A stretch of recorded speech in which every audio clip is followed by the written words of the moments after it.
Hi guys, paano mag-customize ng Shopee link? Go to Shopee app, go to account, affiliate program, hanapin nyo yung product na gusto nyong i-promote. Eto, na-invite tayo ng seller dito, so dito tayo maghahanap ng product. Hanapin nyo yung may magandang reviews and maraming benta. And then, pag nakuha nyo na yung product na gusto nyo, click on that. Click nyo lang yung arrow na yan.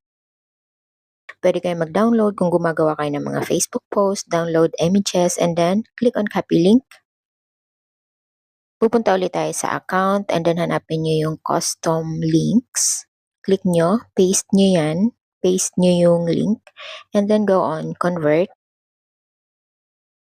Then boom, meron na kayong link na customize na pwede nyong i-share, pwede nyong i-copy kung maglalagay kayo ng link sa Facebook post nyo or Facebook Reels. Thank you for watching guys!